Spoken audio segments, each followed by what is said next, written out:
അതെ, ഇന്ന് പെരുന്നാളായിട്ട് എന്താ പരിപാടി? പെരുന്നാളിന് ചിക്കനൊന്നും ഇല്ലയെന്ന് പറഞ്ഞാൽ അതൊരു മോശമല്ലേ?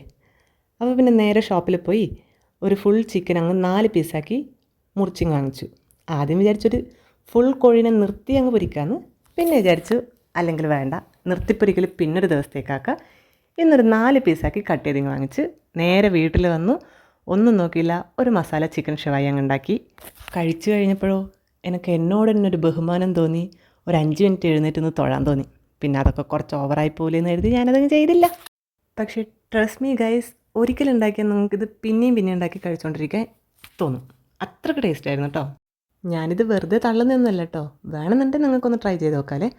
അതും നമുക്ക് എയർ ഫ്രയറോ ഓവനോ ഒന്നും വേണ്ട, നമ്മുടെ സ്വന്തം കുക്കറിൽ തന്നെ നമുക്ക് മസാല ചിക്കൻ ഷവായി ഉണ്ടാക്കിയെടുക്കാം. അതിന് നമുക്ക് കുറച്ച് തക്കാളിയും മല്ലിയിലയും വെളുത്തുള്ളിയും പിന്നെ ചെറിയ ഉള്ളി ഉണ്ടെങ്കിൽ ചെറിയ ഉള്ളിയാണ് നല്ലത്, അതില്ലെങ്കിൽ നമുക്ക് വലിയ ഉള്ളി വെച്ചിട്ട് അഡ്ജസ്റ്റ് ചെയ്യാം. അതും പിന്നെ കുറച്ച് കാശ്മീരി ചില്ലിയൊക്കെ ഒരു മിക്സിയിലിട്ട് അതിലേക്ക് കുറച്ച് ഉപ്പ്, മല്ലിപ്പൊടി, മഞ്ഞൾപ്പൊടി, മുളക് പൊടി എല്ലാം ഇട്ട് നന്നായിട്ടൊന്ന് അടിച്ചെടുക്കുക. എന്നിട്ട് ഇതൊക്കെ മാരിനേറ്റ് ചെയ്തിട്ട് ഫ്രിഡ്ജിൽ കുറച്ച് നേരം വെക്കുക. ഒരു 2 മണിക്കൂറൊക്കെ വെക്കണം. പക്ഷേ നിങ്ങൾക്കറിയാലോ എനിക്ക് ക്ഷമയില്ലാന്ന്, അതുകൊണ്ട് 1 മണിക്കൂറേ വെച്ചുള്ളൂ.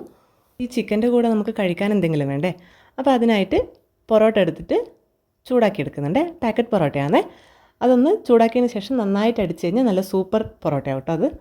അത് കഴിഞ്ഞ് നമ്മൾ മാരിനേറ്റ് ചെയ്ത് വെച്ച് ചിക്കൻ എടുത്തിട്ട് കുക്കറിലിട്ട് 2 വിസിൽ, 2 വിസിൽ കൊണ്ട് നമുക്ക് സാധനം റെഡിയാക്കി കിട്ടും.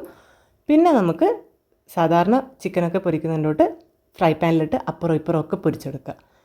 അപ്പോൾ അത്രയേ ഉള്ളൂ, നമ്മുടെ മസാല ഷവായി ചിക്കൻ റെഡിയായി. കണ്ട ആ ചിക്കൻ വരുന്നൊരു വരുത്ത് കണ്ട, കാണാൻ തന്നെ എന്താ രസമല്ലേ. പിന്നെ ഒന്ന് വിട്ടു കേട്ടോ പറയേ, നമ്മൾ ഈ കുക്കറിലിട്ട് വേവിച്ചതിന് ശേഷം അതിലെല്ലാം ആ മസാല എടുത്ത് ഒന്ന് ചൂടാക്കിയിട്ട് ഈ ചിക്കൻ്റെ മുകളിലൂടെ ഒഴിക്കണം കേട്ടോ.